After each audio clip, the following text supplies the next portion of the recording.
All right, awesome. Awesome. Is everybody ready to go? Everybody good to go?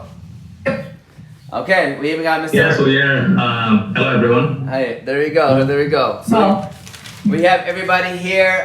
Good evening, everybody. How's it going? The city of Hemtramic. We are live today. This is Omar Thabit here from MotivateMe313. We should have a great show today. I am looking forward to this.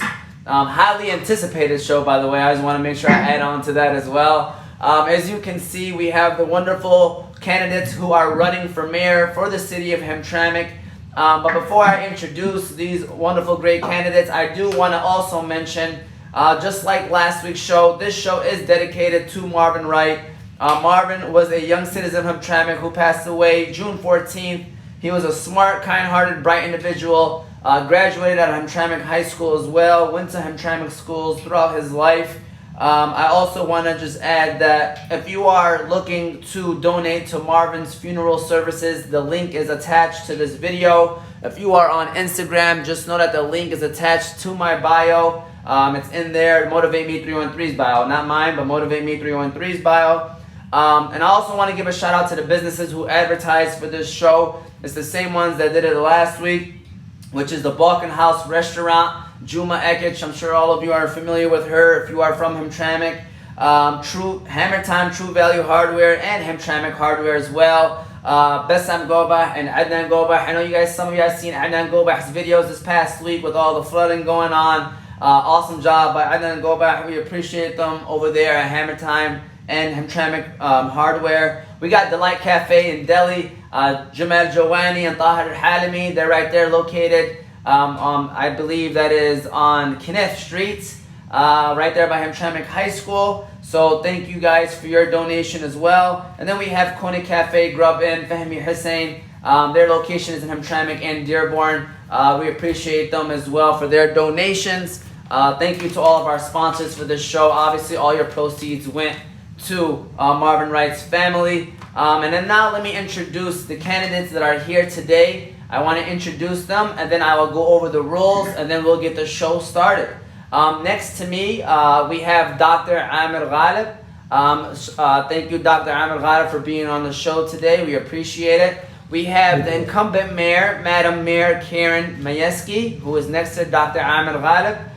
Below us, we have Councilman Saad Almasmari. He is here with us as well. And then next to Saad, we have Mr.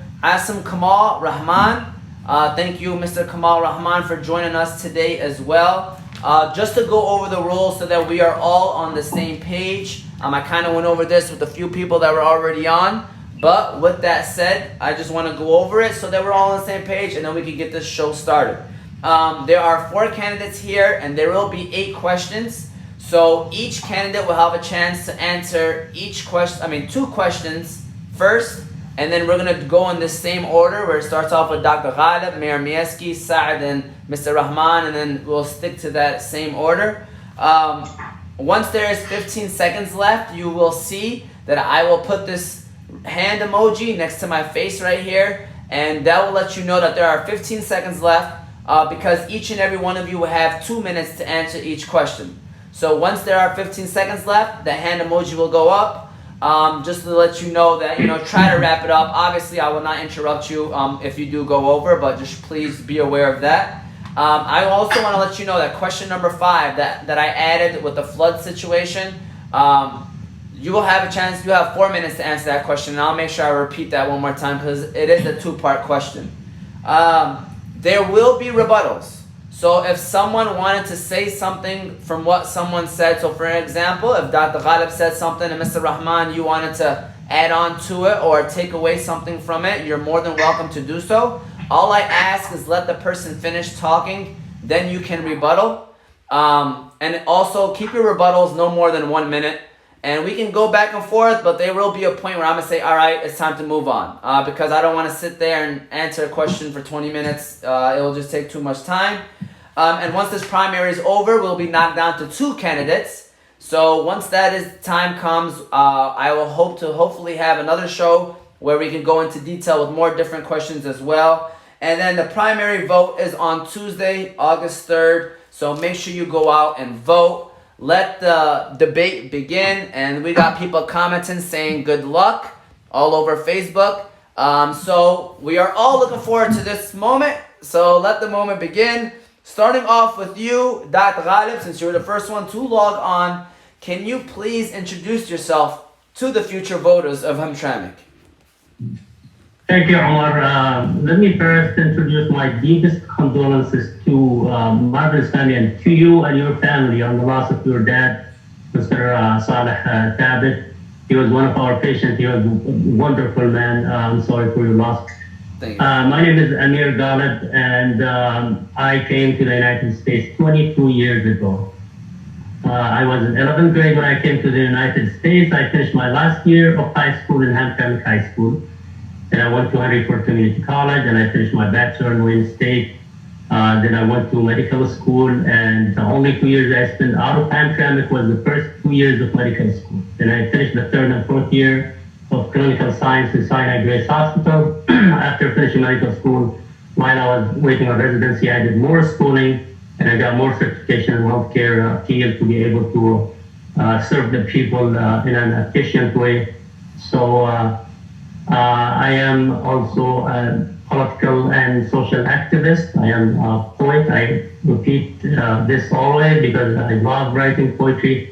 I am a father, a husband and a father of 3 beautiful girls. The oldest is 14 and the youngest is a year and a half.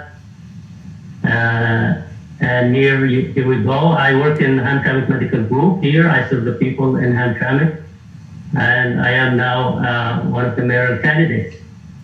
Thank you very much, Dr. Ghalib. I appreciate it. And that was the introduction of Dr. Ghalib. And now it is time to introduce, I'm sure most of you may know her already, but Incumbent Mayor Karen Mayesky. Can you please introduce yourself to the future voters of Hemtramic? Sure. I'm Karen Mayesky, and most of you probably already know me. I've been mayor of Hemtramic since 2006. I was elected as Hemtramic's first woman mayor after serving as city council president and mayor pro tem since 2003. And before that, I was a member of the Hamtramck Historical Commission. I've served as a board member of the Michigan Municipal League, then as league president, representing all the cities and villages in the state of Michigan. I was also I'm a former board member of the Michigan Suburbs Alliance and Wayne Metropolitan Community Action Agency, Wayne Metro. I'm a business owner. I bought and rehabbed a vacant storefront on Joseph Campo in 2013, and I've run Tekla Vintage out of that storefront ever since. Previously, I was associate professor of Polish and East Central European Studies at St. Mary's College in Orchard Lake, and a project manager working on economic development projects at the Institute for Research on Labor, Employment, and the Economy at the University of Michigan. I have a PhD in American culture from the University of Michigan with a focus on immigration and ethnicity in the US, and I'm an award-winning author, but not a poet, and a frequent speaker at academic conferences and on civic and community development issues as well as history, especially having to do with immigration and diversity issues. Thank you so much, Mayor Mayesky, for the introduction. Now I'm going to pass it on to Councilmember Saad Almasmari, who is, by the way, in Alabama, if I'm correct. Thank you, Saad, for still joining us, even though in another state. Saad, can you please introduce yourself to the future voters of Hemtramic? Hello, everyone. Thank you, Omar. Thank you, MotivateMe313. My name is Saad Almasmari. I was born in the 80s. I was born in Yemen. I came to America in 2009. I'm a father and a husband. I have a bachelor's degree in media from Yemen University. I have a associate degree from Henry Ford, and now I am in Eastern Michigan University studying motivation. I'm also a third level graduate from Michigan Municipal League. I'm a business owner, and I am mostly Hamtramck resident, or most importantly. Thank you so much, Saad. I appreciate that. Thank you. And Mr. Rahman, same question for you. Can you please introduce yourself to the future voters of Hemtramic?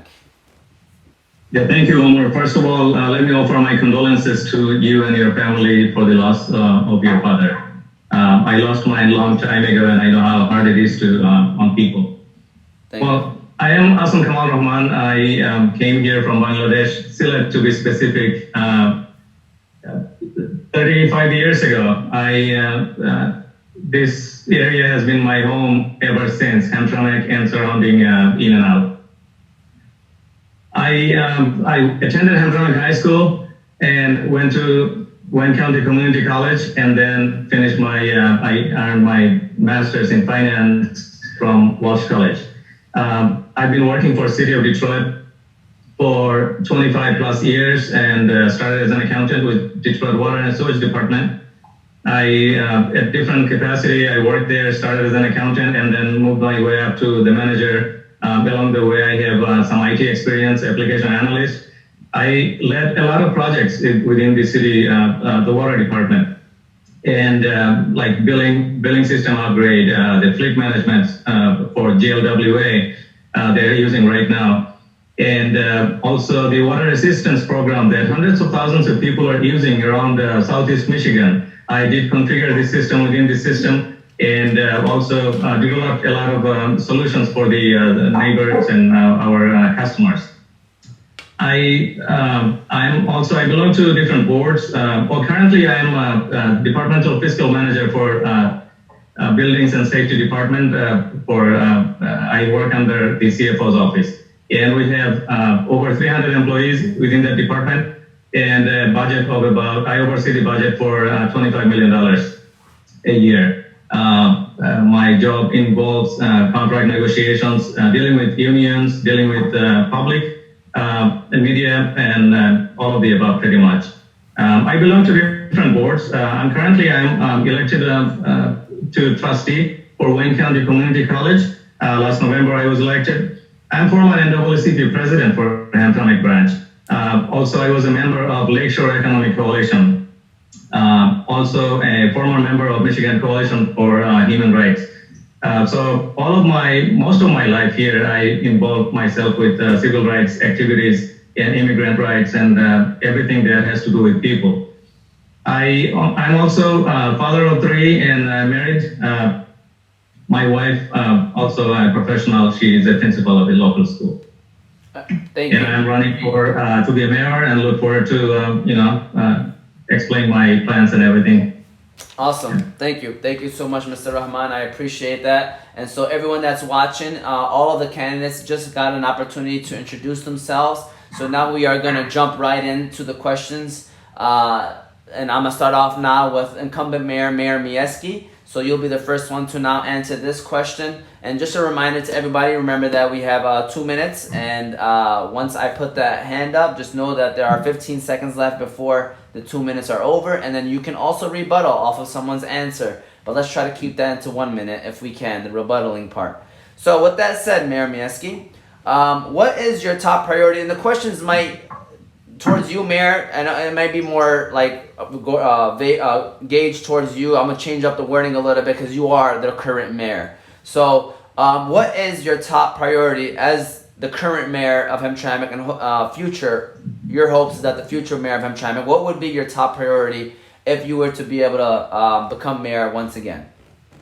Yeah, I want to talk about the kind of role of mayor in general. You know, there's a lot of work that all the elected officials do together, and the appointed officials, and the way we all work together, and on all kinds of different issues. But I want to tell you just kind of a simple story that illustrates where I think all elected officials need to be. I've told this story before. I remember the very first time when I was elected to city council in 2003, and I was like making my first trip to City Hall in this official capacity, and coming out of City Hall, there was an older couple walking up the steps, coming into the building, and it hit me at that moment just so heavily. I'm responsible for these two people. I'm responsible for making sure that they have a good life here, that they're happy, that they're satisfied, that they're happy to live here. And that felt so heavy on my shoulders, and that moment has never left me since. So, as I said, there's so many things that we do in city government. We craft ordinances, we make decisions about, how we spend our money, how we attract more businesses, how we provide services, how we handle issues and problems as they come up. And we're going to be talking about those, all through the night. Or how we tell the story of our community to the world. But for me, I think that all those jobs, all those compartmentalized jobs of being in elected office, really boil down to that one's sense of responsibility to make sure that the people who live here are happy with their lives, that they're satisfied, that they feel like they're in a good place, that they're safe, and that it's a place where they feel like they're at home.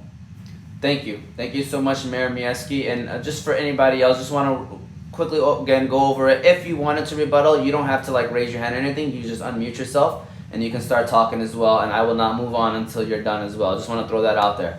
Saad Almasmari, same question goes for you. If you want to unmute yourself, thank you so much. What is your top priority as the potential mayor of the city of Hemtramic? What would be number one on your list, Saad? Thank you, Ahmad. This is a great question. For me, as a council member for the past 5 years, I have evaluated and realized and understood what are the issues that need to be addressed from my position as a future mayor. And I have to put them as my priorities on my campaign media and my campaign flyers and my campaign video. The first thing that we are facing as a city is the budget. We are facing a dark future financially in our budget. I think working in the budget, trying to find solutions, trying to find more revenue for the city, this is my first and highest priority. My second priority is the diversity. I think Hemtramik is fortunate to have the differences from religion, from background, from color or of skin. We need to start doing a great job inside the city hall by hiring people from the minorities, from people of color. I want to see when I want to walk inside the city hall of Hemtramik, I wanted to see an African American, a Yemeni American, Bengali American, Bosnian American, Iraqi American. I wanted to see Hamtramck City Hall reflects its population. What's happening right now is great, but it's not what the city wants or what the residents want. So budget and diversity are my first two priorities, and I will work on those during my 4 years as a mayor of Hamtramck. Thank you, Saad. I appreciate that. Mr. Rahman, the same question now goes to you. If you were selected as mayor of the city of Hemtramik, what would be the top priority that you would want to address? Sure. Omar, the priorities are endless. It depends on who you ask and how you add it up. I'm sure that all of the above, everything that you talk about would be the top priority. But, the city of Hamtramck is led by the city manager for day-to-day operations. Sometimes people mistake that, mayor probably makes all the decisions and all that. Now, the important task for the mayor would be to get people to work together, improve relations with the Highland Park, Detroit, and this is an ambassadorship role for you, pretty much public relations. The problems that I see, we all talk about budget. Who has experience with budget? That's what we need to look at. Balanced budget, safety, crime, speed issue, lower taxes, water, flooding. You name it, it's all there. Hemtramik has been making the top of the list. So I think the number one thing that I have seen, and today I have experienced from the going to the city hall, is a friendly city hall. City hall that needs to serve its customers, not as the taxpayers. Making city as a customer service, kind of like what Disney World does, that make it attractive. You will have complaints going down if you are able to talk to people, communicate with people, and diversified workforce. I think that's important. But don't get me wrong that people think that diversity means just replace the employment ratio to reflect the community. And that's not how it works. We need experienced people, and then training is one of the things that we need to do. The other priorities would be plugging the holes in budget, and we'll talk about budget, what's coming up. And how do you prioritize things with limited the amount of tax revenue that we have? We need people with experience. Most important thing would be to have new face, new leadership, and the leaders. I know Karan is doing a great job, has done a great job in the past, but that's we need something new. I mean, I'm not complaining. There are pluses and minuses. Everybody has goods and bad.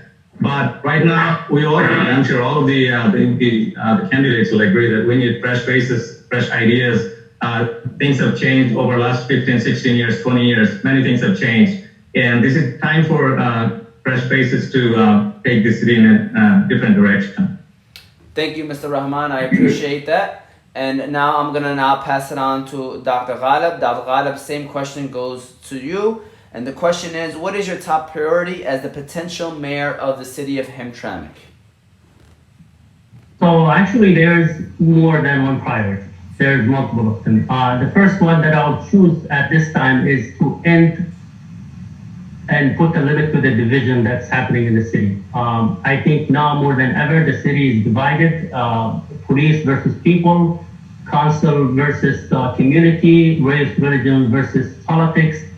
And I believe what's needed more than ever is an open dialogue at this time where everyone can voice their concern and get an answer to their important questions.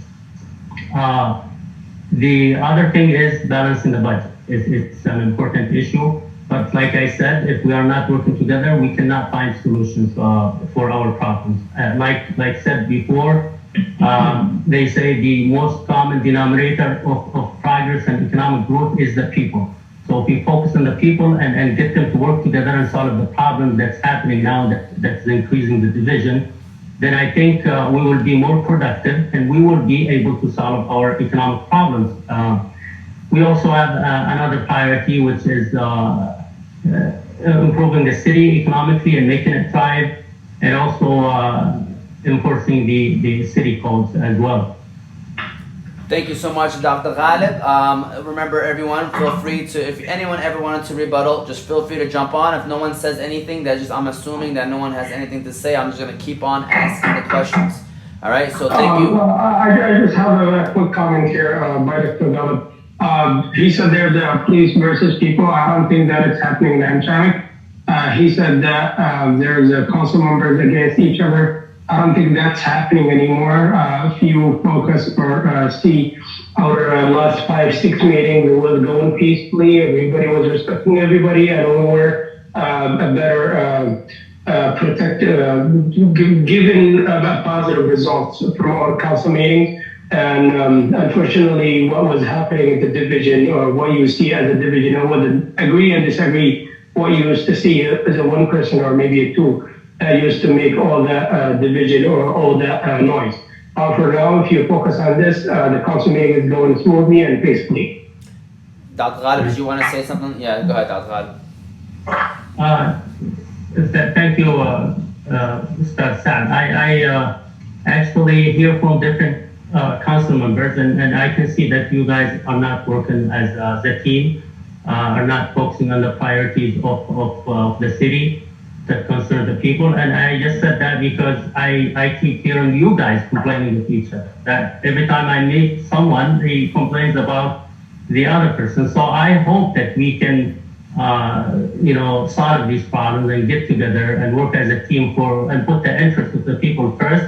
There's nothing wrong with disagreeing, as long as we use it to learn about each other and to solve the negative issues and work as a team. I think it's common in politics to disagree. I'm not saying that we are enemies of each other, but we need to focus on the priorities and put the interest of the people first.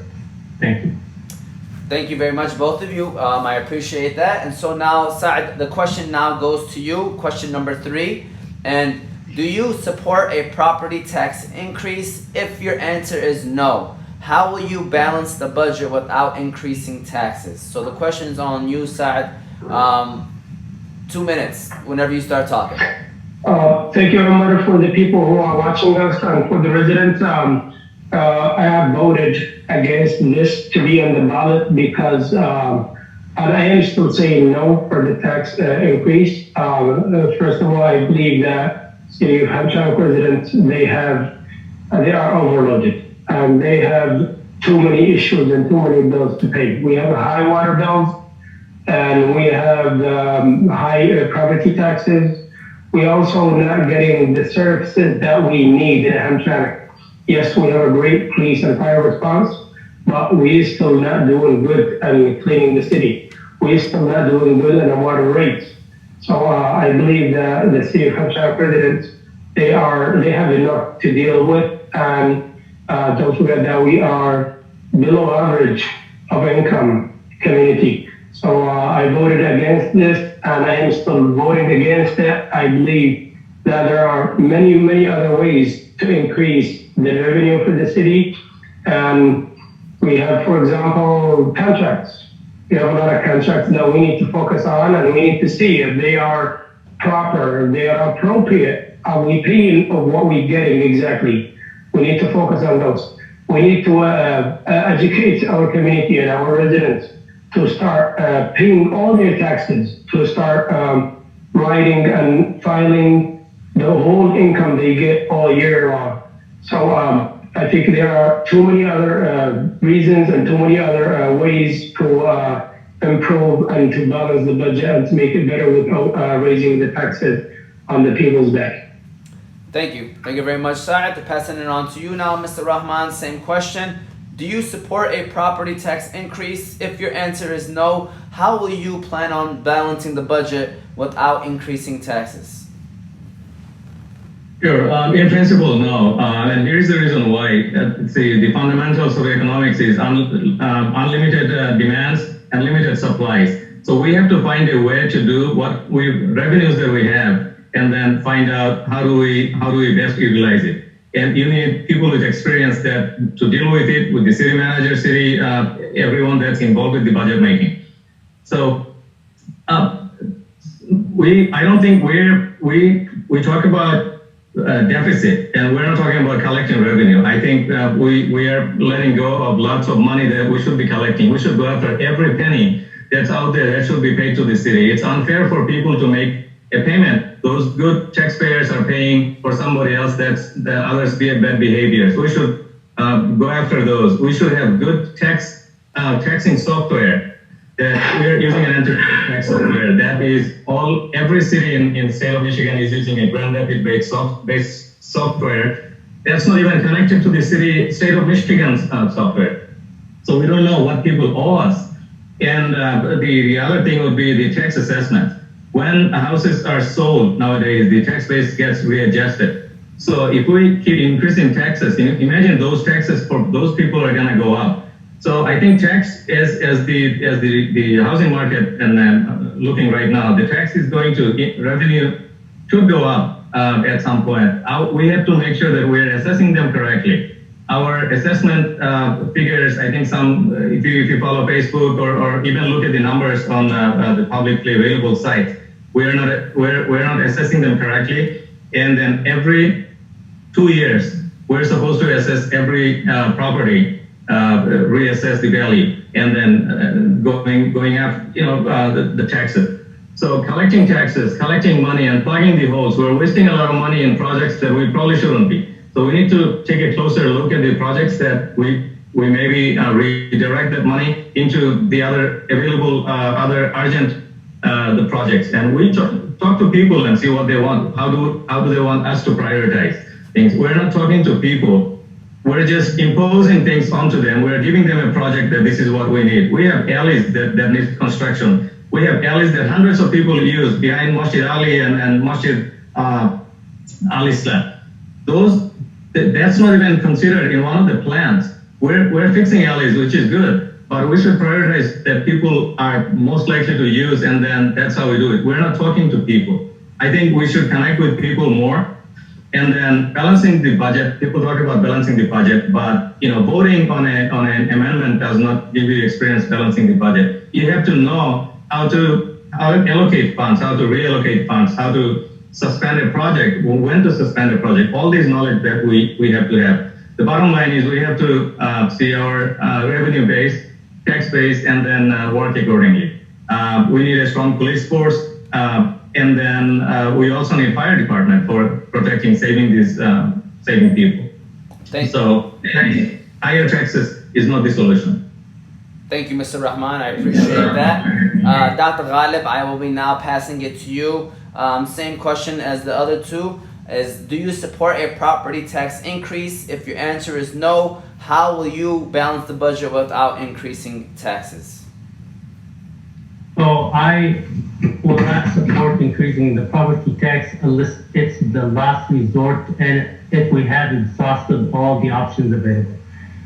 Let me give you an example. Last year, they told us that the only solution to repair our schools was to increase the property tax. But we found out last week that Representative Ayash and his team were able to extract $35 million for us to repair our schools and to improve the quality of education. So here we go. There was another option other than adding more burden on the people by increasing the property tax. So is this the last option now available? I don't think so. I rather, instead of increasing the property taxes on the people, I want to increase the number of people who pay taxes. How do we do that? By creating more job opportunities in the city. And how can that be done? By attracting more investments to the city. And again, how can that be done? By making our city more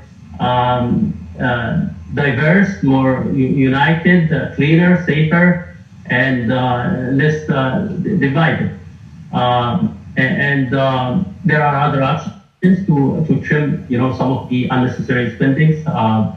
I think when the state took over the city, that's what they did, and they left it with $2 million in surplus. So there are other options before we get to increasing the taxes and adding more burden on the people. If we add burden on the state like we are doing now, getting $35 million for the schools, I think that's not as heavy as and as painful as adding more burden on the people who have limited income. Thank you, Dr. Ghalib. Same question now goes to you, Mayor Mayesky. Do you support a property tax increase? If your answer is no, how do you plan on balancing the budget, Mayor Mayesky? Okay, so first of all, we can't have a property tax increase because we are already at our millage limit. So, but what you might be talking about is the ballot referendum that's on the August 3rd ballot that would allow City Council to assess up to 10 mils per year to cover payments to our pension fund, to the MERS, Michigan Employment Retirement System. The MERS payments, we don't have a choice, and it's basically half of our budget, half of our yearly budget.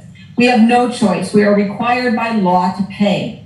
So obviously we can't take that out of our general fund. We would have no money left to do anything. We'd have to close down City Hall. So what will happen if the city does not pay that is that it'll go to court. A judge will make a judgment, and it will be put, we won't do it, the court will put it on our tax rolls. So the question is, regarding this ballot initiative, who do you want making that decision? A judge who has absolutely no connection to the city, who can put on who knows how much money on our tax rolls, or City Council that can say, all right, this year, you're elected City Council, right? Your neighbors, and who will also have to pay whatever they choose. This year, we're short this amount of money to make the MERS payments. We need 3 extra mills. Okay, this year it's 3 mills. The next year, we did all the wonderful things that Dr. Ghalib suggested. Now we've got some extra money. We only need 1 extra mill this year. And the City Council would have the flexibility to do that and would be answerable to the people. So one way or another, we cannot raise property taxes, but we have to pay that MERS payment, and either a judge will make it pay by putting it forcibly on our taxes, or City Council will have the option to put extra mills on with some flexibility every year. Those are our choices. Thank you very much, Mayor Mayesky. And I don't know if anybody wanted to. Did you want to say something, Saad? I know you just unmuted yourself. And Mr. Rahman. No, I was being ready for the next question. Okay, Mr. Rahman, you raised your hand. Go ahead, Mr. Rahman. Yeah, so I don't agree with everything that's Mayor Mayesky said. See, tax base, we cannot increase it.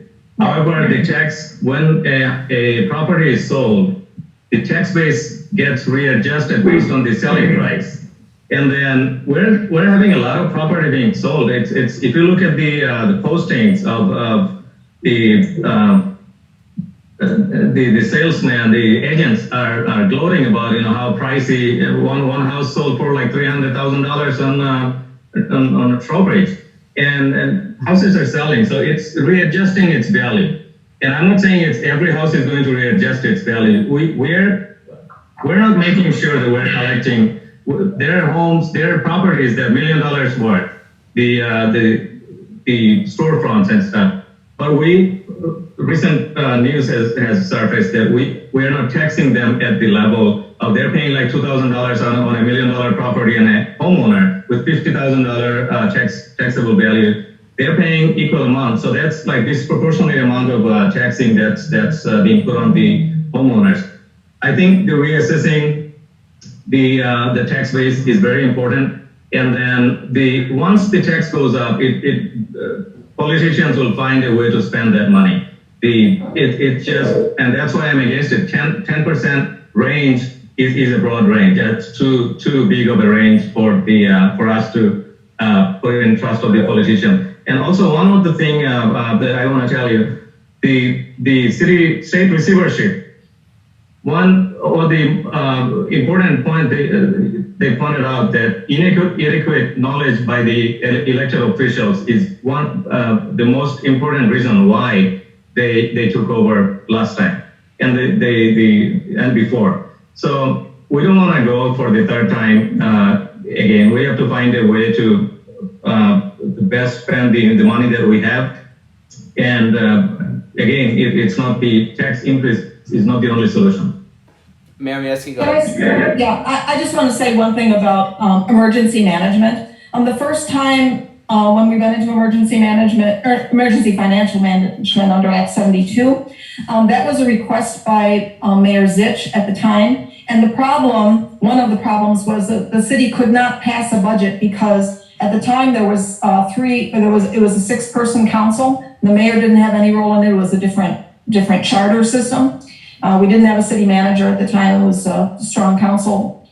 And we lost, or I guess it was 7 on council. I can't remember how it went. But anyway, it was evenly divided. The mayor didn't have any role in that vote, and they could not pass a budget. So, and we're required by law to pass the budget. So that was at least part of the reason why Mayor Zich asked the state to come in, because we were violating the law by not being able to pass the budget because of that stalemate on council. One of the things that happens under emergency management is much like a judge coming in and making a determination, this is how much you're going to pay.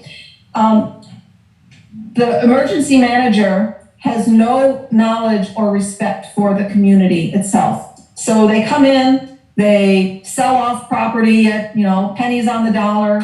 They don't look at your assets and build on those. The first thing they do is they gut the Community and Economic Development Department. And I think that, what I'm hearing from everybody, and I'd agree with all of you, is that we have to grow ourselves out of this budget situation. And I agree with all of you about that.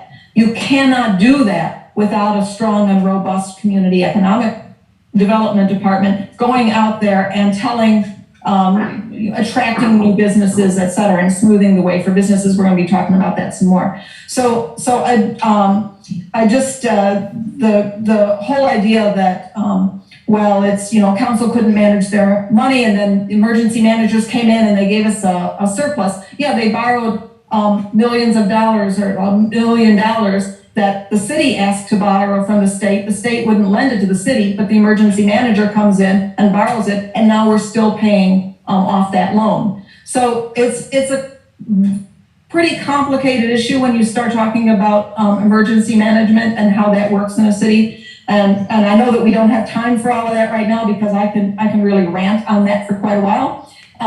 But, I just want to caution against kind of a too easy an assessment. Oh, emergency manager comes in and does all the things that they're supposed to do and the city's fine. And then the elected officials come in and screw everything up again. That's not quite how it works. Thank you very much, Mayor Mayesky. And now I will move on. If anyone wants to rebuttal, the question now is number 4, and it starts off with you, Mr. Rahman. The question is, we're talking about budget and how we can make more money for the city. So how would you try to attract more businesses into the city, and what incentives will you provide, Mr. Rahman? So again, the question is, how would you try to attract more businesses into the city, and what incentives will you provide? 2 minutes, it's on you, Mr. Rahman. Sure, thank you.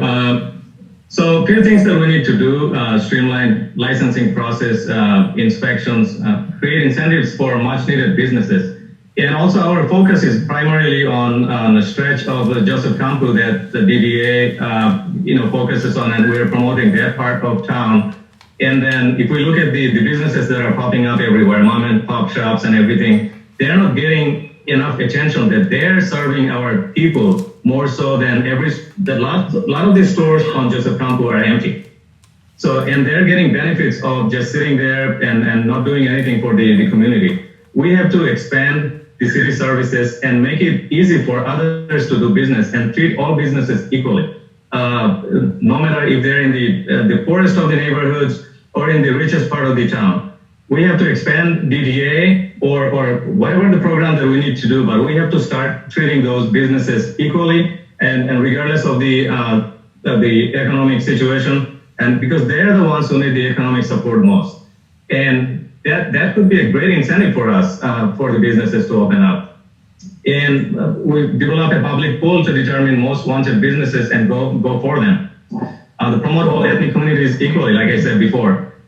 So those are the incentives that we need to do and promote, and promote our diversity. We're not promoting the ethnicity that we have. The people come here to see the diverse, different types of restaurants and everything.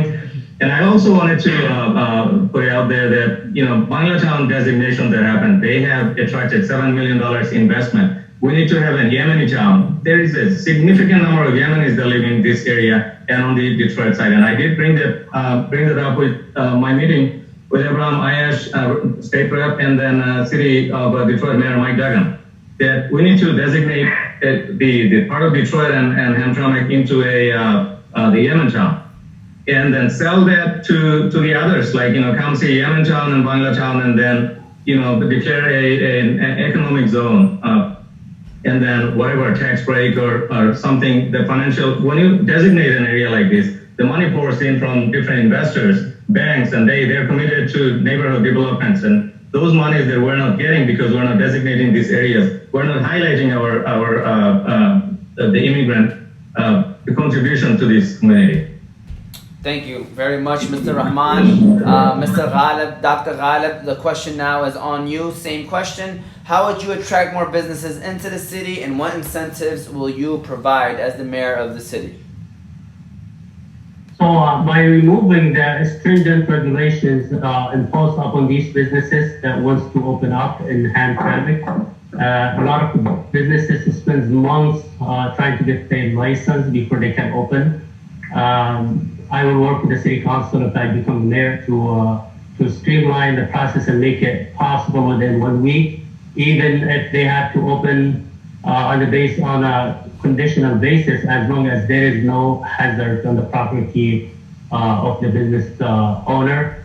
So that's one thing. But not only the new businesses need support and incentives, even the existing businesses, they were affected badly by the current economic situation and the pandemic. So they need support as well. We need to find vendors to beautify the storefronts and the streets and make our environment safer and cleaner for for businesses to come to Hemtramic. And another thing, to stop harassing the businesses. We have people complaining about being ticketed for things that are not supposed to that are not wrong or are not violations. I can give you an example. We were ticketed on our property of the clinic where I work. We've been parking in that area for 8 years. And last month, all of a sudden, they came and gave us tickets. And then after negotiation, and the police came and the attorney, they decided that it's our property. But they said you still have to pay the tickets, even though it's yours, but you still have to pay the tickets. And we ended up paying the tickets. So I know some business owners who are very annoyed by these actions. We need to make our environment, friendly and welcome all the investments and make the process and regulations easier for them to open up and to attract into our city. Thank you very much, Dr. Ghalib. Mayor Mayesky, the question now is directed towards you. How would you attract more businesses into the city, and what incentives will you provide, Mayor Mayesky? You're currently muted, by the way, Mayor. I'm sorry. Sorry, so there are a few things that businesses are looking for. They're looking for stability, and that includes political stability, a good reputation, and when they're looking over the entire metro area and deciding where they're going to invest. Why should they come to Hamtramck if they hear bad things about Hamtramck on the news? If they hear that we are divided, etc. They're also looking for predictable processes for doing business, and I'm hearing that from other candidates as well.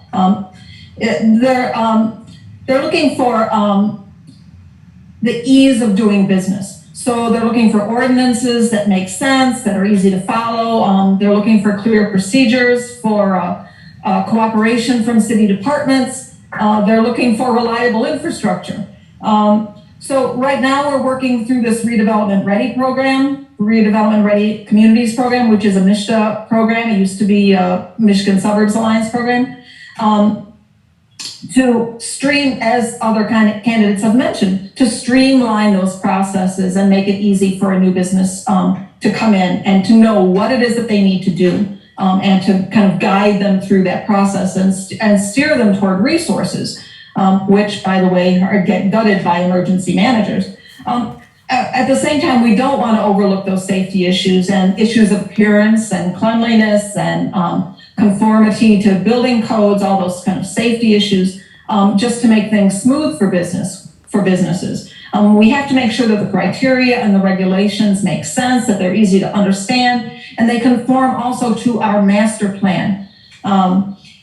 We have to make sure that our strategy of business development follows that master plan. That means highlighting the identified assets that some people have mentioned that we have that maybe other cities don't, like our diversity, our walkability, our density. We also, as others have mentioned, we have to look at those gaps in our business. What's sending people over 8 Mile? What's sending people to 14 Mile to get the services they need? Where are the gaps in our business? Those have actually been identified in our master plan. We have a strategy that's right there laid out for us to follow. The problem has been resources and personnel to make sure that we do that. So we need to build, as other people have said, build on the resources we have and look for ways to make it easier for businesses to navigate the system. I could go on, but my time is up. So thank you. As a business owner. Thank you, Mayor Mayesky. I appreciate it. And then I'm gonna now move it on to Mr. Almasmari, Councilman Almasmari. Same question go towards you. So the question is, how would you attract more businesses into the city, and what incentives will you provide? First of all, we have to realize that our city has a big potential of hosting new businesses in Hamtramck. Hemtramik is the closest city to Detroit downtown, to Canada. Hemtramik has a big potential things that can bring other businesses and attract them. The second thing is we have to think what kind of business do we need here? So we can have our residents and our neighbors from the city of Detroit, Highland Park, come to Hamtramck and shop in Hamtramck. That's the problem. When, as Mayor Mayesky mentioned, that why people are going to 8 Mile? Why are they going to the malls? Why aren't they shopping locally? We need to try to satisfy our shoppers, our residents, and bring them what they need to Hamtramck so they don't go outside Hamtramck.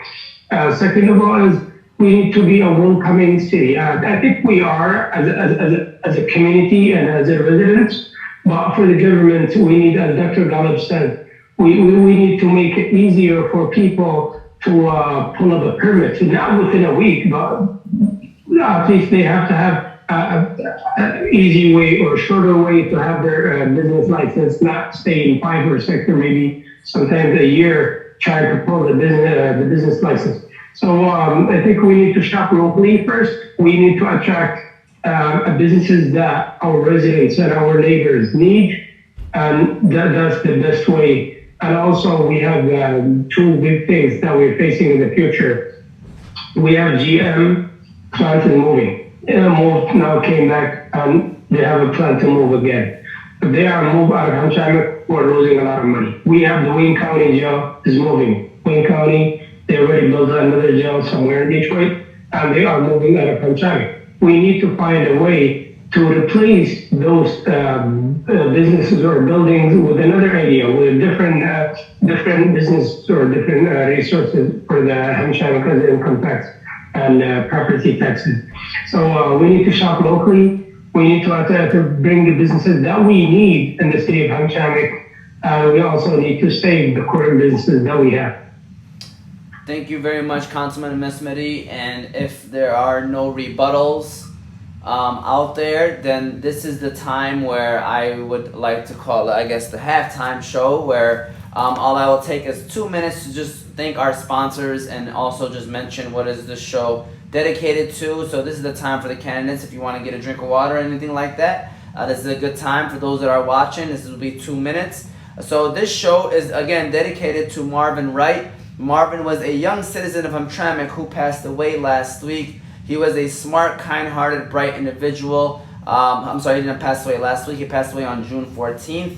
But I just want to give you a heads up that Marvin Wright, his funeral services, for those of you that are wondering, his funeral was last week, but you still can pay off some things and help the family out. So the link, this is your last pretty much hour to donate, because once I'm done with the show, I will be going to the family and giving them the funds that is needed for them. So if you want to donate, the link is attached to this video.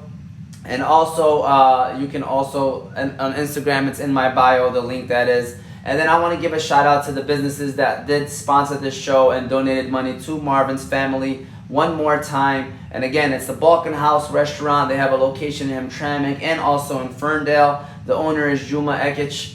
Thank you, Juma. She is always giving back to the community, always lending a helping hand, whether it's schools, sports teams, shows like this. So thank you so much, Juma Ekic. Then you have HammerTime, True Value Hardware, and Hemtramic Hardware. Bessam Gobah, Adnan Gobah. Thank you to those guys, always giving back as well.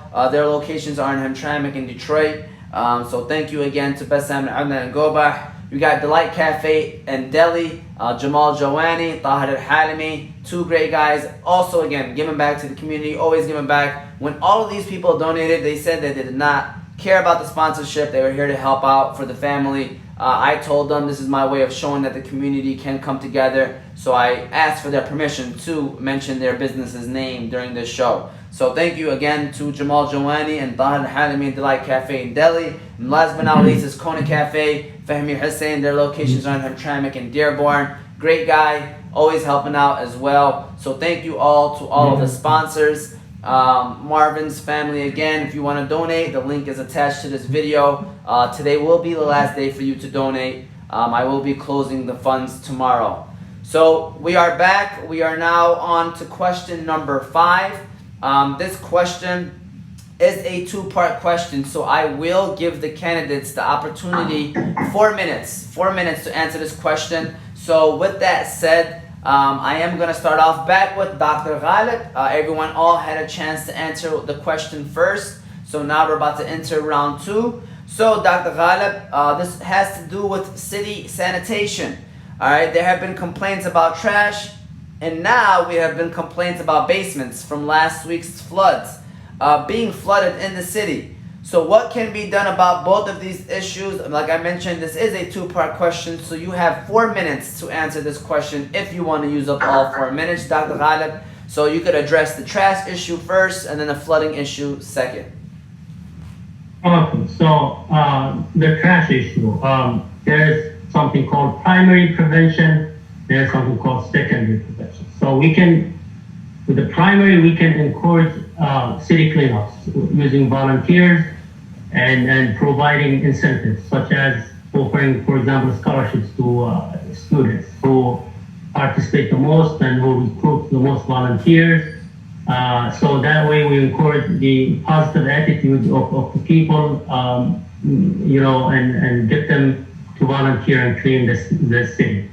Trash cans should be available in the streets and within reach, so people don't have to throw stuff on the street.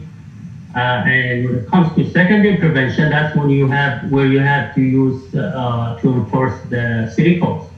You know, those people who don't care about keeping the city clean and keeping it in the best shape possible, they should be punished. They should be penalized, and that's an opportunity. That's an opportunity to increase the you know, income and support the budget of the city.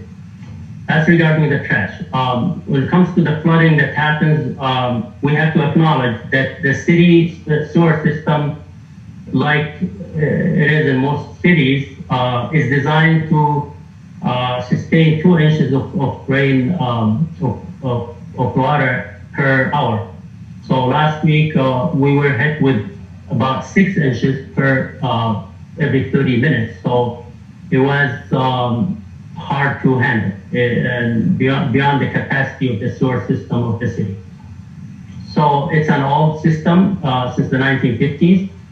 So if we want to solve this problem, we need to have an open town hall with all the residents affected and the ones who are not affected.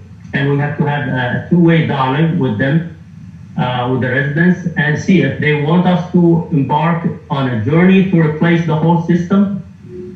Then we have, with a new one, then we have to take actions. And the next step is to seek the options available and to estimate the cost. Then once doing so, you will need elected officials that can find grants from, it would be provided by the city, by the county, and by the FEMA. You know, the system is shared with our neighboring cities as well, so they have to cooperate with us. Also, we can talk about the factories that are within Hamtramck or on the border of Hemtramic. Some of them, their truck yards and is elevated on the ground, and the water comes back to the streets of Hemtramic, and it adds more pressure on our sewer system. So we need to cooperate with them, or they need actually to cooperate with us and help us with solving this problem. So it's a complicated issue, and I believe the only way is to replace the whole system, but it's going to cost a lot, and it's a big project, and we have to take the opinion of the residents if they want to go through this project. Thank you very much, Dr. Ghalib. I will now be passing this on to you, Mayor Mayesky. There have been complaints about trash and now basements being flooded in the city. So what can be done about both of these issues? Remember, this is a two-part question, so you have 4 minutes to answer this question. You may begin. You're muted. I'm sorry, Mayor. I apologize. Sorry, I did it again. So these are really two different issues, and we could have a whole town hall, as Dr. Ghalib said, just on the flooding issue. So briefly regarding trash use, it's really needs a multi-pronged approach, a carrot and a stick, right? Distribute trash cans all around the city. An educational component, whether in the schools or in other institutions. continuation of that community buy-in that we see, you know, with so many cleanups and different organizations doing those, as well as on the block level, on the neighborhood level, setting an example for each other. That's the carrot part, and then the stick, of course. And this is whether or primary and secondary prevention, right? I learned a new terms today. Comes from enforcement. You know, and that goes for businesses. For one thing, in businesses, I see everybody's supposed to have a dumpster, right? But they don't all have a dumpster, and we have not effectively enforced that requirement that all businesses have a dumpster. And so some of those businesses are dumping their trash in the trash cans on Joseph Campo and filling those up, and the trash is all over the place. So there are, you know, multiple ways that we need to tackle this, both as individuals, as neighbors, and as organizations, and then structurally as a city. But I want to move on to the flooding issue. So, you know, as has been said, and as everybody knows by now, we've got this antiquated system where sewer, water, and stormwater it runs off into, it's a combined system. It would cost $200 million to separate those systems. That is not going to happen. Nobody is going to give us $200 million to do that, and we are not going to find that $200 million. But let me tell you what we've been doing instead, knowing that, you know, what's reasonable, what can we actually accomplish. We did a study to determine where is the flooding happening the worst, and what possible solutions, looking at the infrastructure, what possible solutions are going to get us the most bang for our buck that we can do incrementally, year by year, and solve the problem one piece at a time. We can't do a whole new system, but we can fix parts of the system so that they all work better together. So one thing that's happening next year is that the Goodson Street sewer relief program, I believe that's to increase the size of the connector or the pipe. You know, I'm not a sewer person, but that's a $5 to $6 million project, and we have that money set aside for that. So that's going to happen. The Mount Elliott Tunnel, which we'd like to connect to, that is a top priority. That's a $40 million project. Obviously, we don't have $40 million for it, but that's our first priority if there's infrastructure money coming out of the Biden administration. So we've already strategized. How can we, within our limited means, how can we fix this project piece by piece? What's it going to cost, and how can we get that money? And I just want to point out, as others I'm sure will, that this is a regional problem, that Hemtramic may have its own antiquated system, but in a situation where you've got 7 inches of rain falling in half an hour, the entire system is overwhelmed. And cities with many more resources and more modern systems than ours also experience basement flooding, etc. So we recognize that Hemtramic has this problem. We've strategized how best to solve it within the means that we can reasonably expect, but we also recognize that sometimes this will happen, and it'll happen across the entire region, and we need a region-wide solution for situations like that. Thank you very much, Mayor Mayesky. And now to Councilman Almasmari. Same question goes towards you. There have been complaints about trash and now basements being flooded in the city. So what can be done about both of these issues? Remember, it's a 2-part question, so you have 4 minutes to answer it, Mr. Almasmari. Thank you, Omar. These are very important questions. First of all, we're talking about the trash in the city. We need to understand one general idea, that the government alone cannot make the city cleaner, or the resident alone cannot make the city cleaner. There has to be a cooperation between the residents and the government. So in order for me to be a good resident, I cannot throw a bottle to the street and then expect the government to come the next minute and clean it for me. I have to do my part so the government can do their part. And don't forget that one of the issues that I'm sorry, somebody called me. It's okay. Can you still hear me? Yes, Yeah. we can hear you.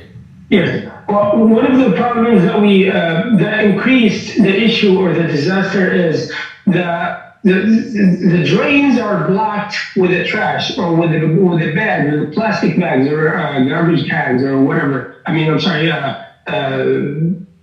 bottles or anything that covers it, so the water doesn't go in there for a longer time. That's what you see in the street, the water. So if we, as residents, do our part of cleaning front of our houses, front of our yards, front of our businesses, we will make it easy for the government and for the public and for the public services in Hamtramck to do their part and come and clean. And we're not going to see that big issue. So trash is an issue in Hamtramck because the government and residents are not cooperating and we're not doing our part. And we also have, even if you provided a million trash can in every corner or in every feet, you're not going to see the people throwing or putting the garbage where they're supposed to be. That's a problem, and that needs education for the residents. For the flood, I totally 110% agree with what Mayor Mayesky said. There's no way you can change the entire system. There's no way. It's hard for you. The only way is to do a partial. Do a part here, part there, part here, part there, like for 5, 6, 7, or maybe 10 years, and then you will be all set. I remember about 3 or 4 years ago, we approved fixing the sewer corner or the sewer pipe front of Shiva restaurant, just of Kampong Lutsen, and that cost the city of Hamtramck millions of dollars, and that lowered the risk of having flooded in the south end. I live in Faber. I didn't get that much flood as other people got from Holbrook and up towards Kenneth Carpenter. So we need to start working and keep on doing what we're doing right now and try to fix it small by small until we finish the whole system. Thank you. Thank you very much. Thank you very much, Mr. Almasmari. And Mr. Rahman was the next person to answer the question, but I don't know what happened to Mr. Rahman. So I will ask the next question. We will move on, and then when he comes back on, we will stop what we're doing once the person is done talking, and then we'll dish it back to Mr. Rahman. And so the next question is about the speeding problem in the city. I asked the council this question, so I figured I'll ask you all this question as well. So Mayor Mayesky, you'll be the first one to answer this question. And basically is, I know I see some speed bumps in the city, but what's your plan on how to stop the speeding problem in the city of Hemtramik? Yeah, I think that the speeding problem is much like the trash problem, right? It's a matter of individuals as well as the institutions, right?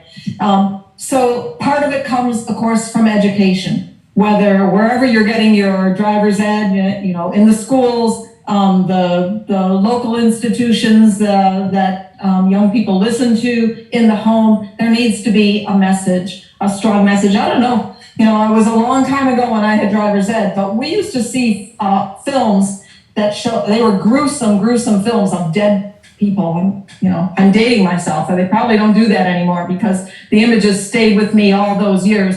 Scare the heck out of you when you're starting to drive. So we need a better kind of across the community and in the homes and in the schools, etc., education for young people. Recognizing that, when you're a young driver, you're going to test your limits, in many ways, when you're a young person. So we also need to talk about what the city can do to both enforce our existing laws and to make it harder to speed. And I think the speed bumps, I resisted them for a while because public safety officials had said, that they were concerned about it. But I see more and more cities putting them in, and they seem to be working well. So I'm revising my opinion about speed bumps, and I think of course they cost money. We have to be strategic about where we place them, but I think that they're a possible partial solution at least. The other thing is, of course, enforcement. We need to make sure that we know where folks are speeding, right? We know what times of day we can expect people to speed. We need to make sure that our law enforcement officials are out there, not maybe prioritizing the service drive, but prioritizing the residential streets where folks are in danger. So just to be brief, it's I think a combination of those individual and community-oriented solutions, as well as things that the city can do. Thank you very much, Mayor Mayesky. And now we're going to go back to question 5 before we pass it on to you, Councilman Almasmari. I am going to pass it to Mr. Rahman. Mr. Rahman, the question basically was going back to city sanitation. There have been complaints about trash and now basements being flooded in the city. So what can be done about both of these issues? Remember that this is a 2-part question, so you have 4 minutes to answer this question, Mr. Rahman. Yeah, and I do apologize. Thank you for my Wi-Fi just died on me. So no problem. So starting with the trash issue, the trash is a big problem, right? It's everywhere. And I think one of the problems is that we don't have recycling facilities. So people just don't know, it's every trash can looks like a recycle bin. Like if you look at the suburban, the recycle bin. So we need to separate the color, introduce the recycle and then trash separate, so that we can also help the environment.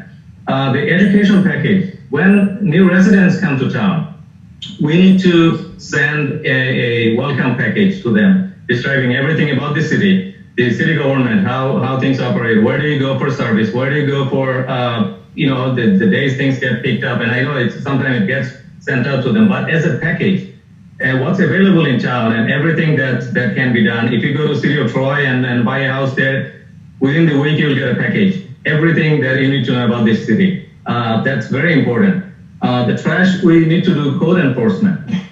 Work with schools and block clubs to educate people, and then work with youth, because part of the problem is that when they buy something, buying a chocolate, candy, whatever, there isn't a trash can that they can use right away or something. It's not nearby. And educating, working with school is very important. So I think, and then again, code enforcement is a big factor in that. And so the second part of that question, I think you mentioned the flooding issue. Yes. So to be honest with you, I think no amount of CSO is combined sewer overflow, which it stores all of your rainwater and slowly releases into the system, so that the area don't get flooded. But no system can contain that 6 inches of rain in 7 hours, 8 hours, 9 hours. So having said that, we do have a unique problem in Hemtramic about the flooding issue. And that goes way back when the system was built.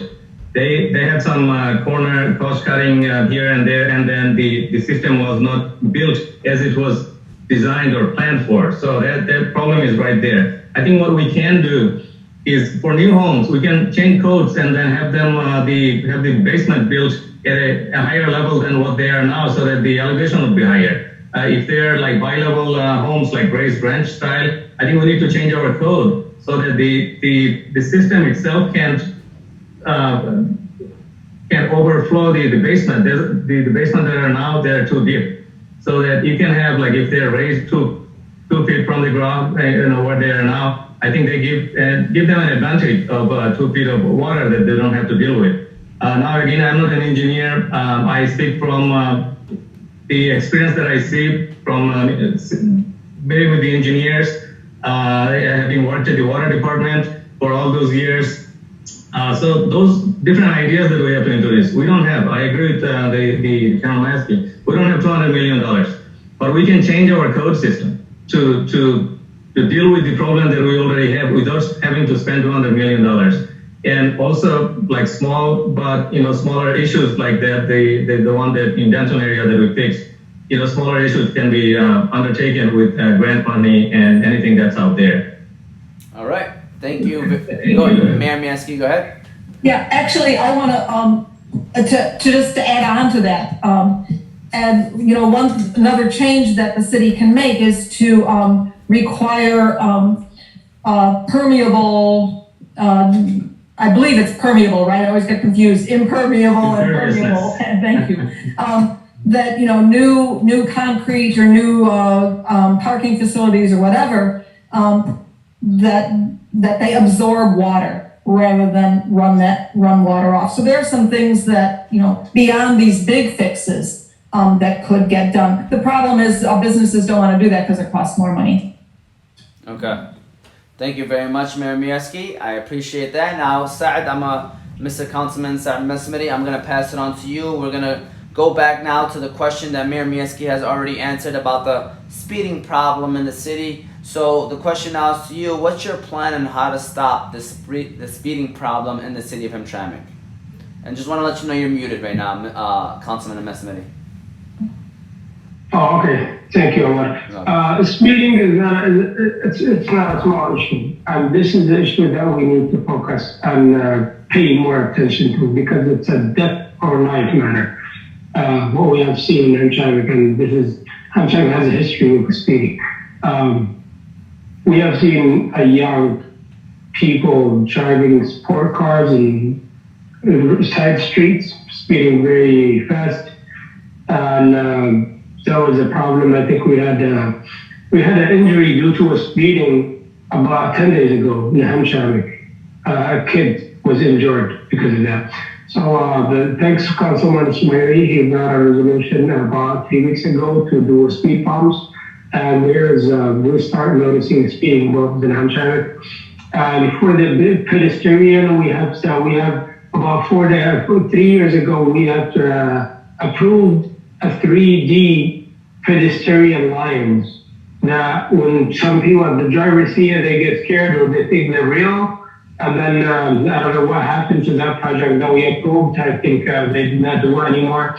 So speeding in Hamtramck is an issue. I think as the Mayor Mayesky and I had mentioned before, that it's a cooperation between the city and the people. We have to do education as a community, as a fathers, as brothers and family members and friends. We have to educate our young boys and girls.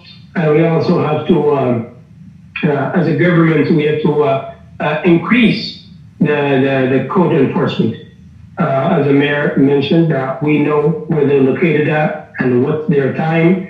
And it's a seasonal sometimes for graduations or weddings and all that. So the police can easily track those speeders and give them tickets. And by the way, Hemtramik has been given a lot of tickets for speeding and for traffic violations. So speeding is very important. I live in Faber and I see a lot of people speeding on my street. I worry about my 3 kids, and I feel the same way for all the Hemtramik residents. Thank you very much, Councilman Almasmari. I'm going to pass it on to Dr. Ghalib, then I'm going to end it with you, Mr. Rahman, because we haven't heard Dr. Ghalib speak in a long time. So Dr. Ghalib, I'm going to ask you the same question. What's your plan on how to stop the speeding problem within the city of Hemtramik? All right, so since it's similar to the trash problems, we're going to have to talk about primary and secondary prevention. So usually primary prevention is something you do to avoid the problem from happening. And so in this case, we have to educate the people. This is very important, educating the citizens, especially the young adults, about the risk and consequences of speeding. And we have to get the parents and the schools involved in this educational process. And then another thing to do is to put, educational signs about the speed and risk and consequences, signs on the streets in multiple languages, like it could be in English, Arabic, and Bengali. So that would, keep reminding people about, the speed and the consequences and the risk. So they're always being reminded.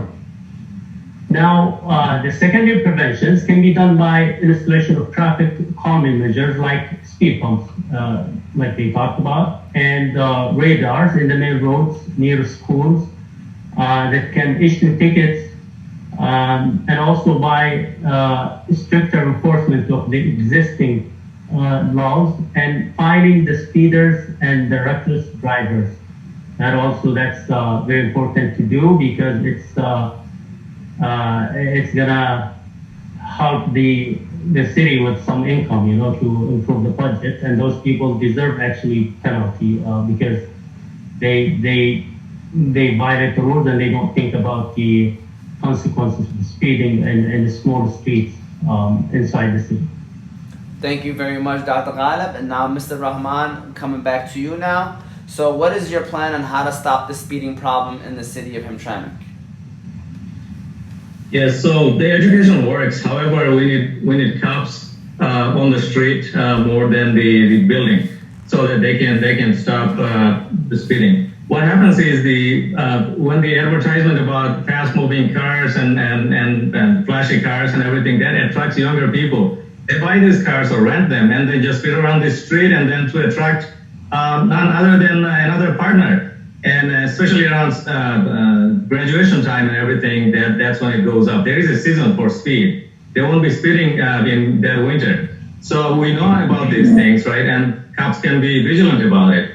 However, I am for not financially punishing these people, because Hemtramik is one of the poorest city probably in the whole country. If it's in Michigan, then it's probably in the whole country. Replace financial punishment with community work. You're gonna have trash problem going away, or at least you'll have more people working on trash.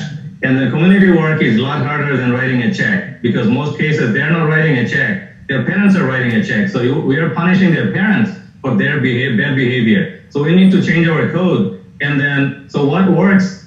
And take it from me, I was interested in speeding, but of course, you pay consequences. But I have good record though.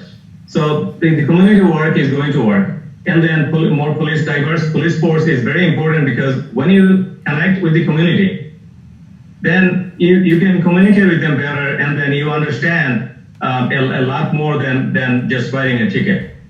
And then the education, like we said, we have to work through institutions like PSC Institute. I think they have programs about educating young people. We had 5 young people that died, 2 of them from my school that I'm on the board for.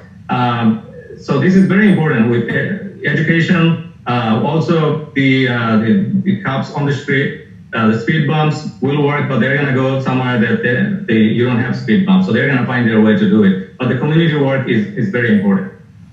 Thank you very much, Mr. Rahman. And that pretty much wraps up question number 6. So we have 2 final questions, and now the first one will be going to you, Councilman Almasmari. If you are here, thank you very much. So I know you mentioned that the council is there's no division there and stuff like that, Mr. Almasmari, but there have been reports of division, not just among the city officials, city leaders, but even within citizens within the city of Hemtramik.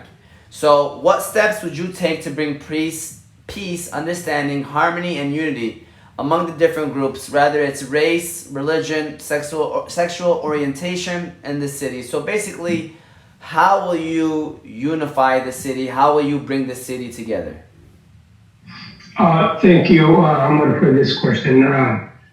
First of all, let's not be afraid of realizing and diagnosing the issue. What is the issue? We have to understand, is this an issue, or is just something that we are seeing at every community? I think agreeing and disagreeing is everywhere. And sometimes aggressiveness in opinions is everywhere, is almost everywhere. So let's not forget that Hamtramck is a diverse town, and we have too many different cultures, too many different religions, too many different backgrounds, too many different different thinkings, and that is a positive. Let's not look at it as a negative. That is a positive. So when you see someone trying to praise or trying to raise their culture or their religion or whatever they think, that's okay. That doesn't mean they're against the other ones or whoever's up at the opposite. No, they're not. It's okay. So I don't think there is a division in Hamtramck. There was 2 different cultures in Hamtramck, especially Hamtramck elected nationals. 2 different cultures. I think this way, this guy thinks this way, we disagree or sometimes we agree, but that doesn't mean we're enemies. That doesn't mean we are divided.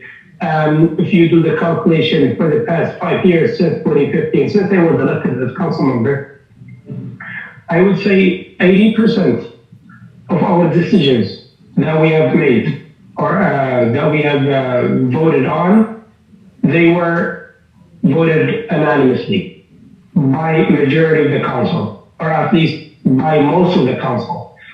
And the 20% that we disagree, or sometimes we had a hot discussion, that's okay. Let's not look at it as a division. Let's not look at it as something that is a failure or making the city not doing their job. We have agreed too many times. And about 1 hour ago, we had a special council meeting, and in both resolutions, we agreed on it. All the council members and the mayor agreed on it. So that shows you that division does not exist. If division exists, I would go against whoever is against me all the time, everywhere, at anything. But we're not. When it comes to logic, when it comes to something that makes sense, we all agree on it. When it comes to something that we might disagree on it, and that is healthy, that is okay. So I am a person that was very involved in sometimes disagreeing or in heated discussion. At the end of the day, I love everyone, I respect everyone, and I welcome everyone's opinion. At the end of the day, I am one person out of almost 28,000 people in Hamtramck. I cannot force them to believe in my idea or my thinking, and they do the same. So we have to accept each other with our differences. What we have seen in Hemtramic is, well, by the way, Hemtramic has a small division or small disagreement, and especially in the city council chamber. So that was for decades. But I think we're doing fine now. We're doing good. We respect each other. We might agree or disagree, but at the end of the day, we have joke sometimes right at the end of the meeting. And Mayor Mayesky have lied now with Mr. Hassan. He always makes jokes, although 2 minutes ago he was so angry about this resolution. So I don't think there's a division, but there is a disagreeing or agreeing. Thank you very much, Councilman Almasmari. I appreciate that. Mr. Rahman, I am now going to pass it on to you. I'm going to just wrap up the question and just basically say, if you were the future mayor of Hemtramik, what are some of your plans to unifying the city altogether? So, the very good question, and unity is one of the basis of my campaign. We get more done when we work together respectfully, productively, with calm and collective approach. You'll be happy to know that I have a diverse campaign team. That I believe in diversity. I believe, unfortunately, sometimes when we talk about diversity and then power in differences, people sometimes use that for their political gain and then highlight the differences that are politically charged. And that's unfortunately, in election time that comes up. What I issued the human rights statement. I support all human rights. I've been working with civil rights most of my life here in America, and I do respect everyone. I think I have probably the best chance of uniting this community better than anybody, any other candidate. I have taken a lot of hit. I worked across the line, across the aisle, if you will, to work with people that are opinion are different, and so I can bring the community together. Like I said, I have the diverse campaign team. I have, I chair meetings with respect, and I've been chairing meetings for the school board for 17 plus years, and attended a lot of these trainings and so on. Robert's rules are very important. So we have to work with every community is important to us. Every community, just not my community. I'm going to represent everyone that's out there. The Muslims, non-Muslims, the African American community, LGBTQ community. Everybody, when you are elected, you are mayor for all. And that's why my the campaign slogan is Kamal for all. Just so that you know, if you didn't see my bumper sticker. Thank you very much, Mr. Rahman. I appreciate that. Dr. Ghalib, now the question goes to you. If you were selected mayor of the city of Hemtramic, how will you unify everyone? So again, I'm a big believer in an open dialogue. I know a lot of division comes from lack of understanding and differences in background. So, but we can use those differences to learn more about each other. There's nothing, like I said earlier, there's nothing wrong with disagreeing with each other, but we need to have the competency to maintain our common goals, which is to constantly improve and enhance the well-being of our residents. Our job as public officials is to serve, not to enhance the division in the community. So, as Brother Kamal, he's claiming that he is more qualified to unite the community. I think I worked and I was trained extensively how to provide culturally sensitive care to people, and I have done that for years, so I understand how to deal with people with backgrounds and with different values, and I will actually apply my knowledge in the healthcare fields to utilize in politics and in our public services. So I think I have a better chance to unite the people than any of the other candidates. I'll be the mayor who represents everyone and treat everyone fairly, even if they don't align with my ideas and my values. So in order to treat the problem, we have to admit that it exists first. So I think there is some division, and we have to work hard and to put a lot of our efforts, energy, and time to bring people together so we can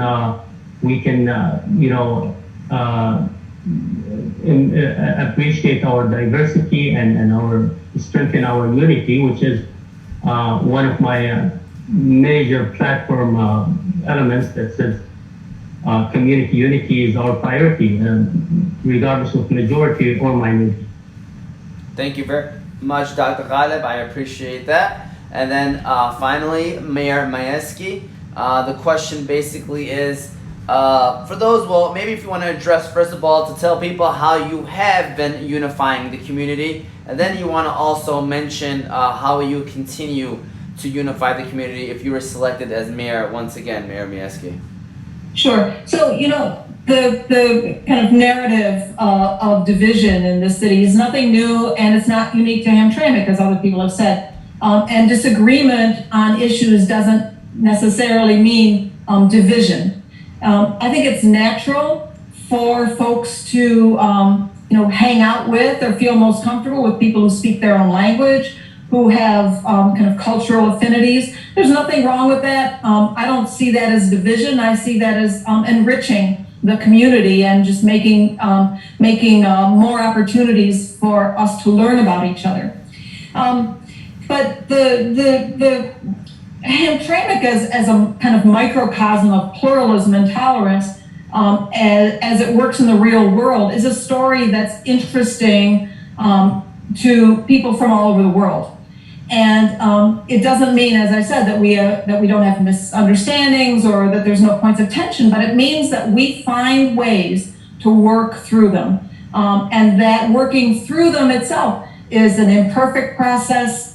It's an evolving process, and it's not necessarily a straightforward linear process, right? But it means that we're committed as a city and as residents of this city to that process, as a government, as a community.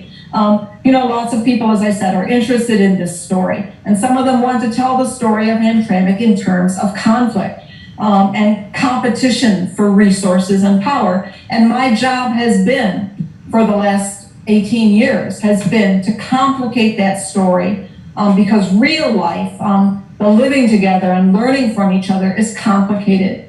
So I want to talk, as you asked, about some of the very concrete things that we've tried to do in the city. One, the R31 case. the longest running housing discrimination case in the country. Not a proud moment for Hemtramic. We've worked so hard for the last really 2 decades, it didn't start with me, to solve that problem, to build the 200 houses for the plaintiffs. We have 3 houses to go. And we keep, running against a national recession or a pandemic. But that in itself is an enormous accomplishment and something that the city has been committed to doing. We've worked to, the call to prayer issue, which also attracted all kinds of worldwide attention and folks who wanted to tell a story of division. And we turned it around in Hamtramck to a story of communication and cooperation. We've worked to diversify City Hall. We still have a long ways to go in that, particularly in our public safety departments, but that's been a continual commitment and we have made progress. I'm not going to name names of employees. International flags on Joseph Campos, signaling to everybody who comes into the city that everybody has a place here and that we honor everyone. Creating honorary street names and neighborhood designations, publishing materials, election materials and other kinds of materials in multiple languages. Have been open, and the city's been open to every community that's come forward with a project that's important to them, like the Shaheed Minar Mother Language Day monument and the Pride flag. Those are all things that were community driven, came to us, and the city worked to make it happen or is working to make it happen. Or we've organized events that aim at bringing everybody together, as well as events that target or that are organized within one community or another. But there are also events and projects like parks that serve everybody.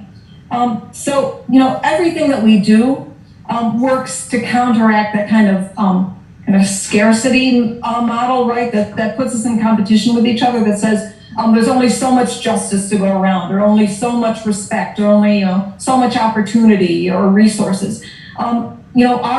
Our attitude has been that more a model of abundance, right? Where the more justice we do, the more respect we give, the more acknowledgement and understanding of each other that we give, the more inclusive we are, the more of those precious human resources there are for everyone.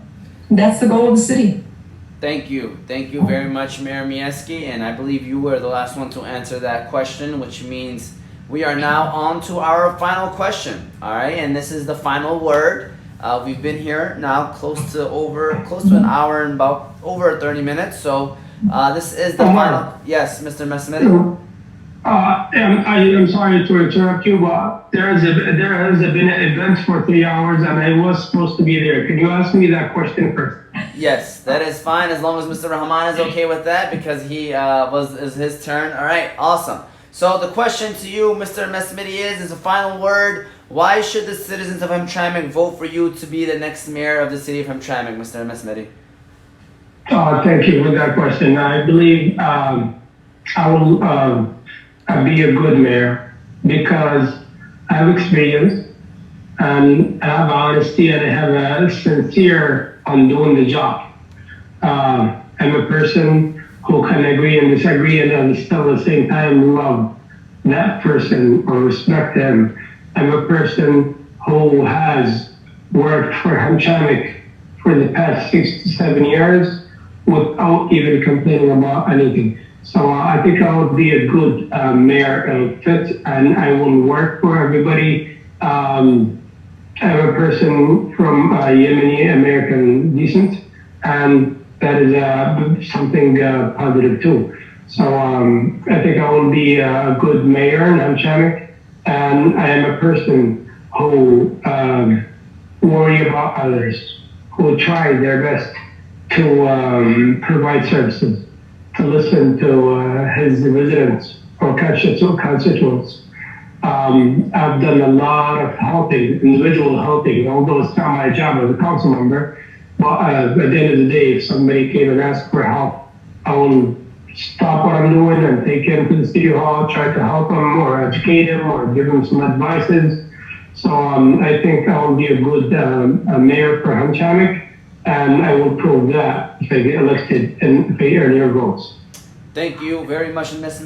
Messamini. I know you're going to head out. Please excuse me, so I can go to that event. They've been texting me and like, yeah, well, good luck, Mr. Messamini, and thank you again for logging on, and I appreciate it. Thank you, Ameer. You're doing a great job. Thank you so much for giving us this opportunity. Thank you, Mayor Mayesky. Thank you, Dr. Ghalib. Thank you, Brother Kamal. Thank you, all the people who are watching us. Thank you so much. And I'll say final hi from Alabama State. All right, have a good one, and just want to let people know that we are not done yet. Mr. Messamini just has to go. Now we'll be passing it on to Mr. Rahman. The final question, final word.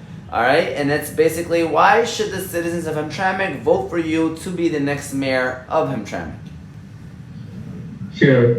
So this is very critical election for Hemtramic. Hemtramic needs new leadership. Hemtramic needs fresh face, fresh ideas. That hasn't worked yet. I think we need to look for ways to improve things in a way that has worked.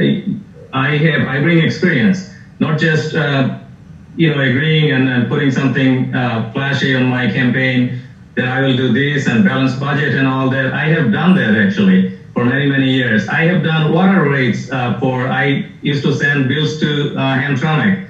I managed billing system. I have separated the sewer rates and then the rainwater, the stormwater. And I want to look into that for city of Hamtramck residents to see if we can effectively lower the rate instead of just saying we need lower.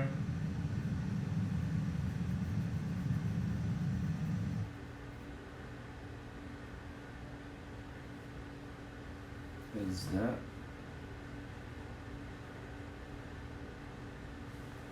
If you are watching at home, it looks like they are frozen.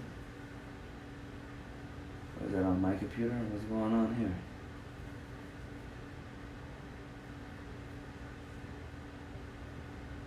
Is this only on my computer? Whoa.